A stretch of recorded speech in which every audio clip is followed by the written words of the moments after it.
Hi, I'm Danette Howard, Acting Secretary of the Maryland Higher Education Commission. Congratulations on your decision to pursue post-secondary education in Maryland. Maryland offers a variety of options to obtain associate and bachelor's degrees, as well as advanced degrees and specialized certificate programs to better prepare our citizens for today's workforce.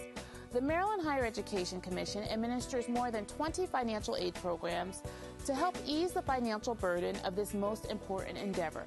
Whether you plan to attend a 2- or 4-year program, live at home or on campus, attend part-time or full-time, or take traditional or online courses, there's a financial aid option that can assist you. Maryland is proud of our tradition of quality institutions of higher education and our continued commitment to help make them more affordable for our citizens. We realize that earning a degree or certificate can be expensive, and we make every effort to ensure that our students understand our commitment through a variety of grant, scholarship, and loan assistance and repayment programs.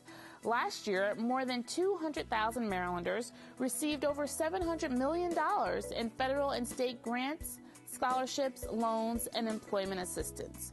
We hope that this video will increase your understanding of the processes and procedures that must be followed in order to ensure that you are considered for all eligible financial aid. Again, we wish you the very best as you embark on one of the most memorable and personally fulfilling experiences of your life. Good evening, everyone. How are you?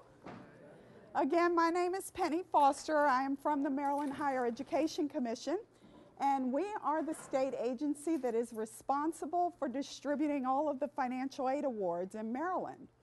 So tonight, what I am going to do is to give you a general overview of financial aid. That's how I'm going to start. But then I'm really going to focus in on what we offer here in the state of Maryland. So to start, everybody should have this 411 guide. This is actually hot off the press. This is a nice little nifty brochure that tells you all of the programs that we offer at the state. And it also gives you a little bit of information on how you can find out exactly what you need to do to apply for those programs. So definitely take some time, look through this brochure. Also on the back of this brochure, there's a nice little to-do list just to make sure you are familiar with all of your deadlines as it relates to financial aid in Maryland. Okay, so tonight I am going to talk to you about types and sources of financial assistance. I'm going to tell you how to apply for those programs. I'm going to give you an overview of the programs that we offer at the state. So I am going to talk to you about our need-based programs. I'm going to talk to you about our legislative programs, our workforce shortage assistance grant, unique population programs, and other state programs. So essentially what this means is we've got some programs that are open to everybody, and then we've got a group of programs that are much more specialized depending on what your major is, depending on whether you are doing undergraduate or graduate. So this information that I'm going to give you tonight is very important, obviously, for the seniors. You're going to start your financial process in January, right after that FAFSA opens up. For the juniors, a great time for you to learn about everything that you need to do to get ready for next year. The senior year is very overwhelming. If you have this under your belt, you kind of know what you need to do, you will be in much better shape. So we've got 4 different types of aid that we offer. We've got grants, scholarships, loans, and work study. Whenever you see grant, that essentially means it is free money. You will not have to pay that money back, okay? Whenever you see scholarship, essentially that is free money. The only thing with the scholarships is that you may have to do something. Sometimes they say you have to maintain a certain GPA. Or if you've got a scholarship for the biology program at Towson, you may have to stay in that program. If you change your major, you may not be able to get that scholarship. Okay? Loans, that's a different story. That means that you're going to have to pay something back. And then work study. This is a federal program that gives you a certain amount of money as long as you go to work at that institution. So that is a certain allotment that the federal government makes through the institutions. These 4 different types of money come from 4 different places. Federal money comes from the federal government.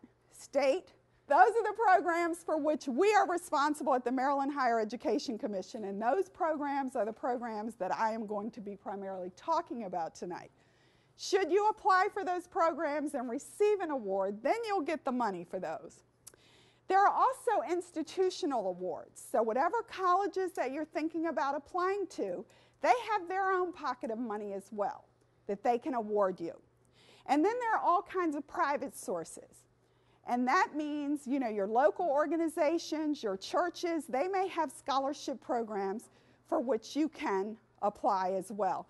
And you definitely want to make sure that you research all of these types of aid, not just our state aid. Okay, so what you're going to do is you're going to research the program eligibility requirements. That's your first step. So everything I talked to you about tonight, you're going to go on our website, you're going to go to Maryland Go For It, and you're going to figure out, do I qualify for that program? If you qualify for that program, you then want to make sure that you complete and submit all of the appropriate applications. Sometimes it's just the FAFSA. In other situations, you'll have to submit, you know, questions that they may ask you to answer or additional applications. So you want to make sure that, you know, there's not another form that you didn't fill out for a particular program. You want to make sure you apply on or before the deadlines. We can't overstate how important the deadlines are. We get students that call us at the state all the time and ask, you know, where's my award? Well, they've missed the deadline. And that's the other important thing you want to take away tonight, that you have to do these things each and every year. Freshman year, sophomore year, junior year, and then for senior year as well. So for the state financial aid programs, you want to contact our Office of Student Financial Assistance because they can help you figure out what you need to do and help you navigate the process. Okay, so the first thing you need to do to apply for state aid is to fill out the FAFSA. And the FAFSA stands for Free Application for Federal Student Aid. The FAFSA is found online at www.fafsa.gov, and they want you to submit this electronically. You have to complete all the items on the FAFSA. Another very important piece is that we get a lot of FAFSAs that are incomplete. Please make sure that once you file your FAFSA, you're sure that you have received notification that it is complete. You definitely want to check on that. Parents and students must apply for a PIN, personal identification number. The PIN says, I have looked at this information and it is accurate. So both parents and students have to get a PIN and sign the FAFSA electronically. And you have to submit this to the federal processor by March 1st. Now, March 1st is our deadline at the state. Depending on the colleges that you apply to, they may have earlier deadlines. So you want to make sure that you know what their deadlines are for financial aid, as well as our deadline of March 1st at the state. So after your FAFSA is filled out, it's going to come back to you with this thing called an SAR, a student aid report. What that student aid report is going to do is to itemize everything you've filled out in the FAFSA. And then at the end of it, it's going to give you what's called an EFC. That is your expected family contribution. So what happens is, based on the financial information that you have given as a student and that your parents have given in their part, it determines how much your family can contribute to your college education. Okay? So the EFC, combined with your college cost of attendance, determines your eligibility for your federal Pell Grant and other need-based grants, including the grants that we offer at the state. So we're going to look at that EFC and tell you the programs that you are eligible for at the state. Okay, All right, so don't forget, when you file this FAFSA, a couple of things that are very important that are left out each and every year and that disqualify you not just from our state programs, but also from the federal programs that you could be eligible for. Use a street address. Do not use a post office box. It's just not acceptable. Include a Maryland college on the FAFSA. Another thing that's very important, and I would encourage all of you students who know you want to go out of state to still put one Maryland college on the FAFSA. You want to have a backup plan. You just don't know. Everything changes and shifts. So please put at least one Maryland college. It can be a public college, it can be a private college, it can be a 2-year or 4-year. As long as you have one college on that FAFSA from Maryland, we will get your FAFSA and we will consider you for all of our programs. Okay? If there is no Maryland college on that FAFSA, we will not consider you for our state programs. So complete all the citizenship questions. The student name entered on the FAFSA should be the same as on your Social Security card. The student's information should be entered in step 1. When you go online and you see the FAFSA, it is broken out in steps. The student information is step 1. So if you've got a part-time job, they want to see that income. Even though it's low, they expect it to be low for students in high school. You still need to put that on there, answer all those questions. If it's 0, it's 0. Put the zeros in, or else your FAFSA is incomplete. The same with parents. If there's no money in the savings or checking account or whatever it asks you, 0. Okay? You've got to answer all the questions or the FAFSA is incomplete. Double check your Social Security number and your income information. Adjusted gross income should not equal taxes paid. These are some of the common things that we find are common mistakes people make. And remember, you can fill this information out before you fill out your taxes for next year. You can estimate based on the previous year's information or using your W-2 at the end of the year.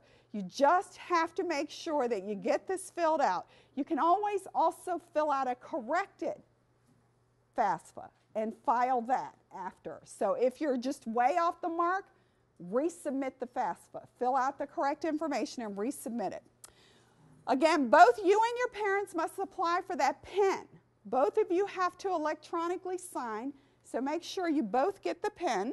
And then send a copy of your corrected SAR. So if there are discrepancies between what you told them and the information you get after you file your taxes, file the corrected SAR, the corrected student aid report, and then they will resubmit your EFC and a corrected assessment of all the information that they've been given. And then click the submit. You know, again, it's small, it's simple, but people don't do it, and then their FAFSA is incomplete. So make sure you click the submit and that you get some information back, something that says your FAFSA is complete, here's all your information. If you don't get that by email, there's some problem and you need to go back and double check, okay?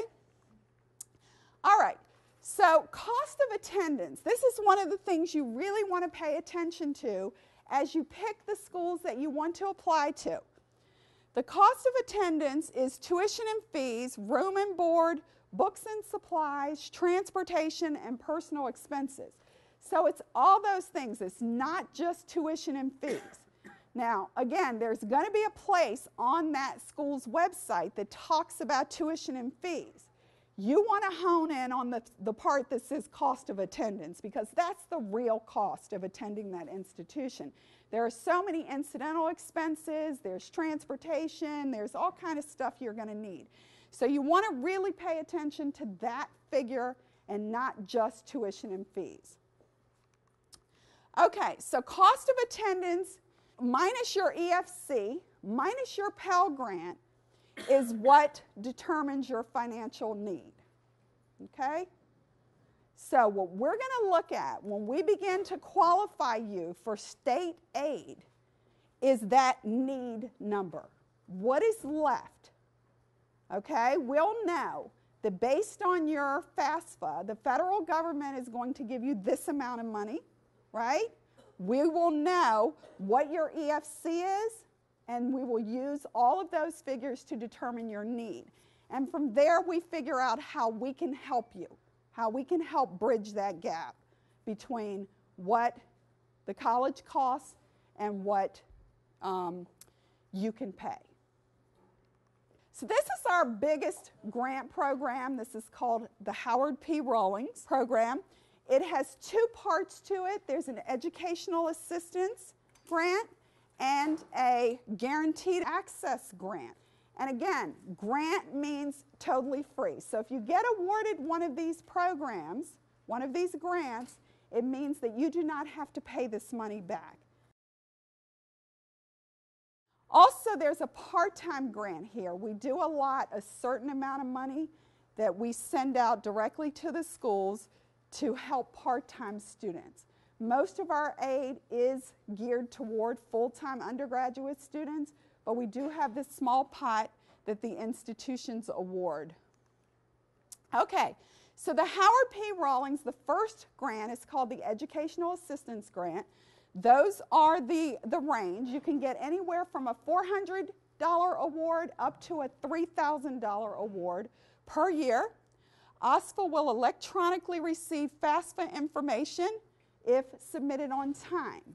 So again, as long as you have submitted your FAFSA by March 1st and you have at least one Maryland institution listed, we will automatically get that information and we will automatically consider you for our educational assistance grant.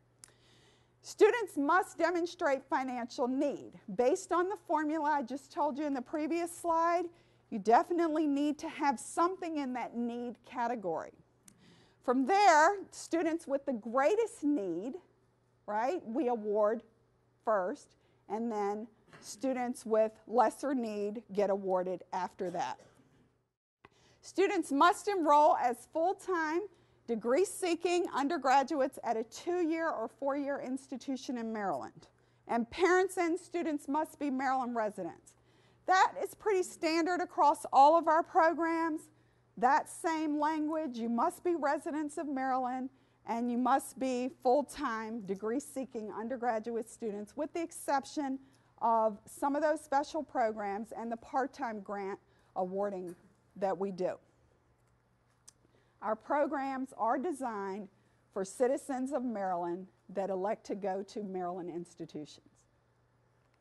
This is the Guaranteed Access Grant. This is the other part of the Howard P. Rowlings program. And this program offers awards of $400 to $15,500 annually. That is a large grant. Apply as a high school senior. You must submit a Guaranteed Access Grant application. So here's an example of where you will need to do something in addition to filing your FAFSA, right? Your FAFSA alone will not put you in this category to be considered for the Guaranteed Access Grant. That is a separate application. You will find information and links for that on our website, and I will go through that at the very end. The FAFSA is encouraged by March 1st. You must have a minimum 2.5 cumulative GPA. You must complete a preparatory program. We are focused on those students who have taken, the math and the science through junior year. We want those students, the foreign languages. So for all of you sophomores and juniors, please don't let up on your academic courses that you take. You want to keep those going through your senior year. Students must have a high school diploma. Those with a GED are not eligible. And then you must enroll as full-time degree-seeking undergraduates, again, at a 2-year or 4-year institution in Maryland. And your parents must be Maryland residents. So we have our Guaranteed Access Grant. Again, this is designed for our neediest students, trying to help the students that can least afford to pay with this grant. So that is the range of what you have to qualify for this grant. The part-time grant is $200 to $2,000 annually. We do realize that some students are just not able to take a full 12-credit load. So we do send out some money directly to the institutions. They distribute this. Not a lot of money, but some money to help part-time students. The college financial aid offices at the independent institutions determine those part-time grants. So community colleges, four-year schools, public and private institutions will get a little bit of money to help their part-time students, and they determine the process that they have to go through to get that money. Students are enrolled part-time for this, 6 to 11 credits. They're undergraduates or they're dually enrolled in high school, and then students must demonstrate financial need for this program as well. This is our senatorial and delegate scholarships programs, and this program is not necessarily based on need. Each senator and delegate are allowed to come up with their own process and allowed to make their own awards for this. All students may apply, high school seniors, undergraduates, graduates, and career or technical school students. And then it may be used for full or part-time enrollment, and again, you have to be Maryland residents. The senatorial scholarship, those awards are $400 to $9,400 a year. They do require that you file the FAFSA. So you must file that FAFSA by March 1st. Now again, you need to find out who your senator is, and you need to get on the phone and you need to call them and you need to find out what their process is. So file the FAFSA by March 1st, demonstrate financial need. Some awards are renewable for an additional 3 years. So if your senator makes an award, the intent is to give you an award the entire time you're in undergraduate school. And then you want to contact that senator again for their specific application process. It may be the FAFSA, and then they may have 3 or 4 essays they want. They may only have 1 essay. They may just have a supplemental application. So each of them has their own process. You want to make sure that you find out what the process is. But all of that information is on our website, and we have information on how you can find out who your senators and delegates are, as well as information and phone numbers to contact them. Some of your senators decide that they want us to make the awards, so sometimes it comes back to us, but many of them make their own awards and distribute them. So they all have their own process, and they all have their way of doing it. The delegates, same thing. The only difference here is that some of them don't require the FAFSA.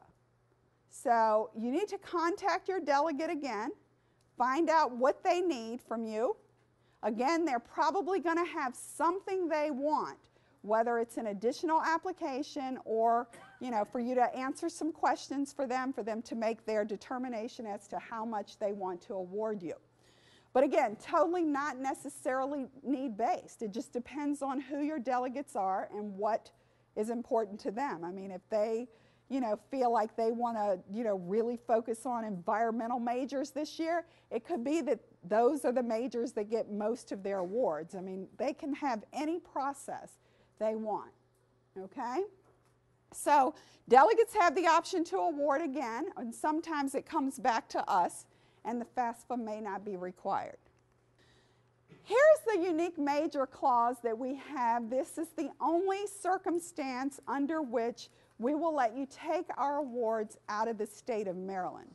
And what that means is you have picked a major that is not available at any college in Maryland. And then we have a process where you have to show us that this is, in fact, a unique major and this is not available. But if you have one of those majors, we will allow you to take your awards out of state. So review our website under financial aid applications, senatorial and delegate scholarships programs, and a unique major application, if that is your circumstance. Now we're getting into a group of what I call our specialized programs. The Howard P. Rowlings need-based program and the senatorial and delegate scholarships are open to all Maryland residents to apply. right? These programs are much more specialized that I am about to talk about.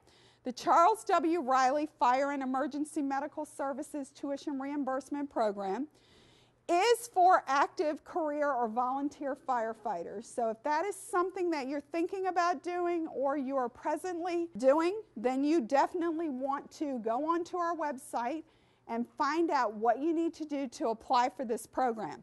It's up to $6,776 per year.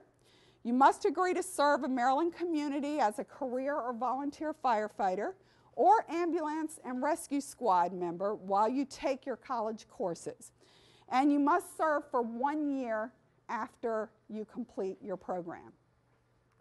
This is our workforce shortage student assistance program. Again, this is specialized. It depends on what you are majoring in. If you are majoring in one of these human services fields, teaching, or if you're majoring in nursing, public service, social work, we have special programs that we will give you additional money for.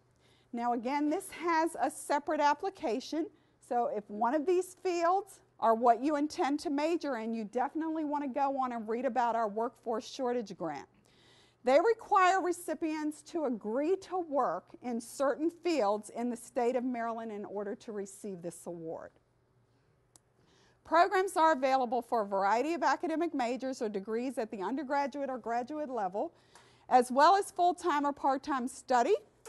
The application is required by July 1st. So you have to file that FAFSA by March 1st, but then there's a separate application that you have to file by July 1st if you want to be considered for our workforce shortage assistance program. And again, that information is found on our website. You want to make sure that you research that if your major showed up on that screen. The Veterans of Afghanistan and Iraq is another one of our specialized programs for uniformed service members of the United States who served in Afghanistan or Iraq. So here you need to be a veteran or an active duty member currently serving, a member of the reserve component, or a son, daughter, or spouse to be considered for this program. Eligible students must complete and file the FAFSA for this program. So that FAFSA is a requirement for a lot of programs, not just our main programs, but for a lot of other supplemental programs. And also, they want you to file the FAFSA so that you can get all of the aid. You have an opportunity to receive all of the aid that is available to you. It may just be under this program, and I believe it's $10,058 for this particular program that you can get, but your tuition may be $16,000. So one of these other grant or scholarship programs may make up that difference for you. So you do have to file the FAFSA. Applicants must be Maryland residents, which include active members of the U.S. Armed Forces, their spouses, or their dependent children. Applicants must be enrolled as either full-time or part-time undergraduate students at eligible Maryland institutions, and the award amount is 50% of the annual tuition and mandatory fees, room and board. And again, that limit is up to $10,058. The Edward T. Conroy Memorial Scholarship is another one of our specialized programs. This is for the son or daughter of a member of the United States Armed Forces who has died or suffered a separation from service connected with 100% permanent disability. So if that is your situation, you definitely want to go on our website, check into this program, and apply for that particular scholarship. You must be, again, a POW or MIA of the Vietnam conflict or his or her son or daughter. The son, daughter, or surviving spouse of a state or local public safety employee or a state or local public safety employee or volunteer who became 100% disabled. Tuition waiver for foster care recipients is another one of our programs. This program will allow students to receive a full tuition waiver. So if you go to Maryland institutions, if you know you're going there, you can have all of your tuition covered by this program if you are eligible. So students who resided in and out of home placement in Maryland on their 13th birthday and were then adopted from the out-of-home placement after their 13th birthday or at the time they graduated high school or earned a GED. If that is your situation or you think you may qualify for that, this is a lot of money. You definitely want to make sure that you research this program.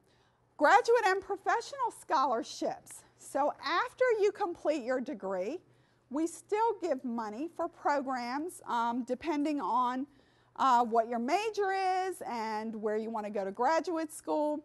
So again, you must be a Maryland resident. You must indicate that you have some financial need. Enroll as a degree-seeking graduate or professional student, and then attend one of the following schools. So this is our University of Maryland for our social workers. If you're interested in pharmacy, if you're interested in medicine, if you're interested in law, you definitely want to look at these scholarship programs after you finish your undergraduate degree. Now, here's another program we have. This is our Loan Assistance Repayment Program. So now you finish medical school or law school and you decide that you want to work for the state or you want to work at some hospital, you know, in the city for a few years. We will help you repay your professional loans. So this is a really nice program. Again, after you have finished everything and you do have some loans that you need to repay, we will help you do that. All right, so now we are wrapping up here with our programs. All of our state aid programs are subject to appropriated funding. And that just simply means that we get a certain allocation every year for financial aid. That could change, and if it changes, we may have to adjust the awards that we give. And so we will do that. Funding levels may change from year to year. Renewal awards are generally funded prior to new awards. So if you are in the pipeline, you're already in school, we want to make sure that you get through. So we make those awards, and then we look at the new freshman awards. If there's anything left, then we go ahead and we award our new students. Here are some additional resources that will help you get prepared. The College 411, again, is a really nice, nifty guide. Make sure you hold on to that. When you get a minute later on this evening, take some time, go through that, the entire brochure, look at the to-do list on the back. You definitely want to spend some time at our website, www.mhec.state.md.us. There is a link there for student financial assistance, and that will take you to every single one of these programs that I have talked about tonight, as well as the information that you need to make sure that you complete the process to apply for those programs. Maryland Go For It is another place that you really want to spend some time. If you got some of the stuff off the table earlier this evening, this is our website. It's very interactive. It's fun. It kind of just focuses on everything you need to know to get ready for college. So it's not just about the financial aid piece. It also talks about getting yourself prepared. What courses should I take? What's it going to be like living on campus? It's just a really good resource for you to take a look at as you work out where you might want to go to school. And then Skills to Compete is another one of our initiatives. What we're trying to do with that program is to encourage you to have some sort of post-secondary education. It may be that you don't want to do a full 2 or 4-year degree, but you may just want to take some courses and get, like a specialized certificate or something. So you definitely want to visit that site as well if you think, maybe a 2-year or 4-year degree is too much at this time. Prepare for college for the entire academic year. Very big part of this. The Academic Common Market is a special agreement that we have with the states listed up here. And basically what we have with them is an agreement that says if there is a specific major that we offer that you don't offer, your students can come and receive in-state tuition. So it's a very nice program. It's for specialized programs again. You know, if you have a really unique major, you definitely want to visit this on our website, get some information, and find out if you may qualify for one of those programs. In-state tuition at an out-of-state school is definitely a big deal. So you want to find out about that. Here is our website. Spend some time out here. You seniors, over the next couple of months, you should be going out here quite a bit, finding out what you need to do to apply for all of our programs. Again, the upper left-hand corner is a student financial assistance link on the left side. That will take you to every single program that I've talked about today. It will tell you what you need to do and when you need to do it by. This is MD CAPS. This is the final stage of the process. If in March, late March or early April, you hear from us and we tell you that you have received an award from us, it will tell you how much that award is, and it will direct you to this MD CAPS system. If you do not go to this MD CAPS system, create your profile, and accept your award, you will not receive that award. And there is a deadline. If you haven't accepted your award, we reallocate that money to somebody else. So you want to make sure if you get notification that you have received an award, that you do go to MD CAPS and find out what you need to do and do it by the deadline so that your award will go to the specific college. Finally, College Savings Plan of Maryland. It's never too late to start saving for college. Even for you students, you know, if you put away $20 a week or so, you may end up with enough money for books for your freshman year. You just never know. So you definitely want to go out to the College Savings Plan of Maryland. They make it really easy to save. They take it right out of your paycheck every 2 weeks. So you want to explore that option too. So final recommendations: apply early for Maryland State Aid. Apply for all grants and scholarships for which you might be eligible. This is one of the things that I hear often: oh, we're not going to get anything. Well, if you don't do this, you definitely won't get anything. That's for sure. If you try, you may get something. So I encourage everybody to fill out that FAFSA and to put at least one Maryland institution. Your plans change during the course of the year depending on what colleges you get accepted to. So you really want to make sure that you've covered all the bases. You want to make sure that you have a backup plan and that you've done what you need to do to get that money. The FAFSA, again, is the application for the Need-Based Educational Assistance Grant and the Guaranteed Access Grant, as well as for the senatorial scholarships. So you want to make sure you fill out that FAFSA. Most of the other programs require an additional application. Find out everything you need to do for every program that you want to be considered for. Both the parents and the students must be Maryland residents for you to receive all of the awards that we distribute at the state, and students must attend a college in Maryland.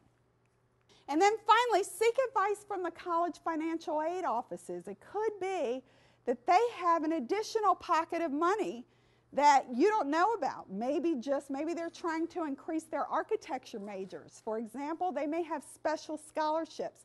So for the schools that you are going to apply to, call those financial aid offices and tell them, I've done these things. Is there anything else that I might be considered for to help me go to college at your institution? Are there any additional scholarship programs?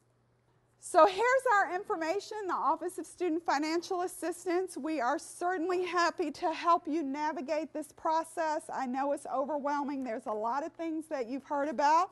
Please feel free to call us. This information is all on our website as well, but there's our website, there's the MD CAPS system, and our telephone numbers. So you definitely want to make sure that you call us. If you're not sure about something, if you're not sure whether everything is complete, or if you're just not sure if we've received everything, please make sure you call. We're happy to help you. If you already have a student, say, in a 2-year institution who wants to transfer to a 4-year institution, can you still fill out the financial aid because the documents say high school seniors? Yes. The answer to that question is you can fill out financial aid for your 2-year institution. If you know that you want to go to a community college, you still need to do this because we can give you financial aid to help you attend that community college. But yes, if you are about to transfer, if you are transitioning from your sophomore year to your junior year, you want to file the FAFSA and make sure that you are considered for all the programs that we have. The FAFSA, it's available January 1 and has to be turned in by March 1. And then what about the essay? Can you go over when you get confirmation that everything's completed and all that just one more time? Sure. The FAFSA for all of you seniors will open up to you on January 1st. That is the first day that you can file the FAFSA for all of you students that will be attending as full-time undergraduates in the fall, next fall. And then that has to be done. That process has to be completed by March 1st for us to consider you for all of the programs that we've talked to you about this evening. So you have between January 1st and March 1st.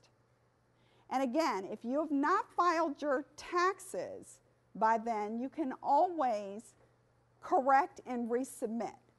But you do not have to wait to submit your FAFSA. You can estimate and then submit that information, but you definitely want to make sure you have something submitted by March 1st. And then the other piece to that, you want to look at your institutions. Their FAFSA filing deadline may be February 1st or February 15th. So it's important to not just pay attention to our deadlines here at the state, but to also go out to all the schools you have applied to and to research what their deadlines are for their financial aid programs. This is the first time I'm trying to search for some scholarship for my kids, and it worries me right now where how many scholarship can we apply for. And I overheard from somebody where there's some kind of organization where if you pay, they search for certain scholarship for your kids' need. So the first question is there is no limit. You know, you can apply for as many scholarships, certainly private scholarships. You can apply for as many of those scholarships that you want to apply to as long as you meet the eligibility requirements. There are scholarships for, you know, just an array of different things and programs. And, you know, I've heard there are scholarships for left-handed people. There are scholarships for, yeah, I mean, there's just a gamut. So FastWeb, if you go on, I think it's www.fastweb.com. That's a really good place to start. Or is it .org? .com. So fastweb.com is a really good resource for finding out about a bunch of different scholarships. And a lot of those scholarships are national scholarships. So then you want to make sure that you consult your guidance counselor so that you can find out about other local scholarships for which you're eligible. Apply for all of those too. I really encourage people to apply for everything. You know, here's what's going to happen. You're going to find that these essays that you've written for your applications, you can copy and paste a paragraph, and that will serve as an application for, you know, 3 or 4 different scholarships. So it really doesn't seem, it's not as much work as it may seem to be to apply for a lot of scholarships. So there is no limit. I mean, for us at the state, we've got those scholarships that are very specific for majors and programs. Obviously, if you're not going into one of those fields or if you don't have those circumstances, you can't apply for those scholarships. But apply for everything that you think you may be eligible for at the state level, at the national level, at the local level. You want to make sure you tap into all of those resources. You should not pay anybody to help you find financial assistance. Most of what they are going to help you with is finding the federal student aid, finding institutional aid, state scholarships, senatorial scholarships. These are all things that your high school guidance counselors, college financial aid administrators, and our office can help you with for free. If you don't have the money to be able to afford going to college, you certainly should not be paying money to find financial assistance.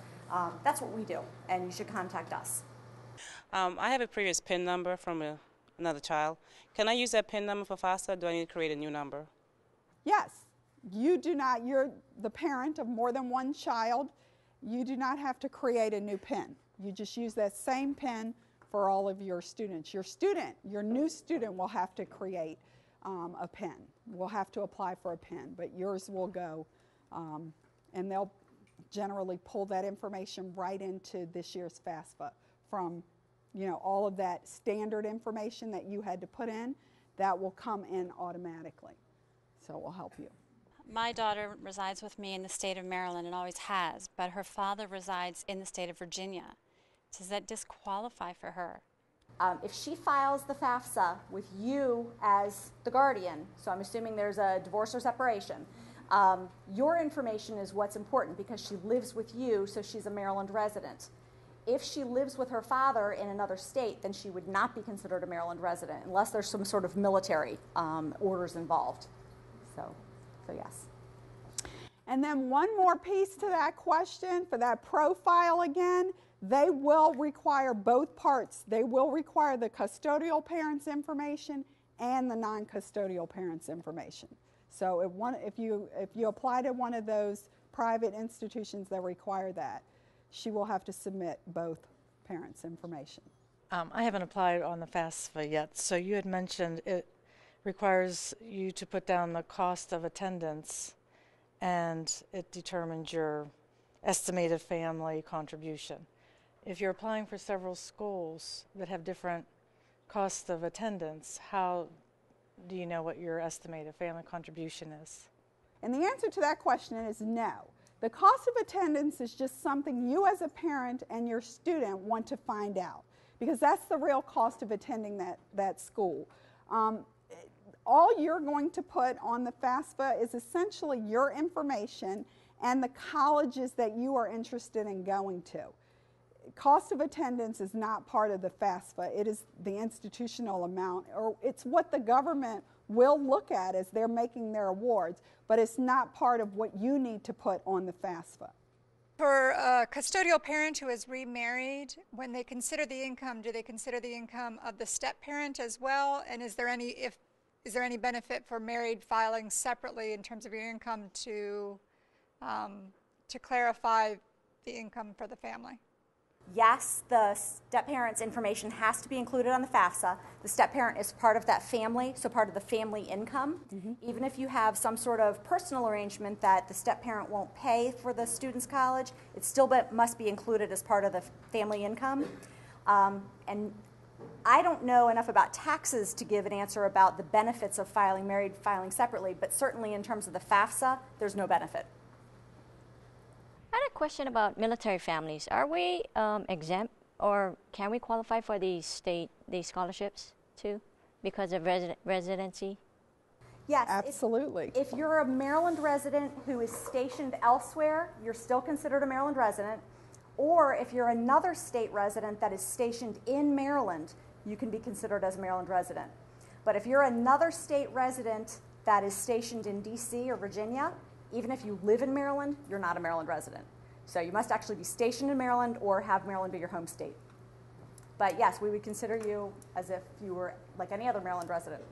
Okay, well, we certainly appreciate you coming out tonight and encourage you to ask us any questions, visit our website, and good luck. Thank you. Thank you.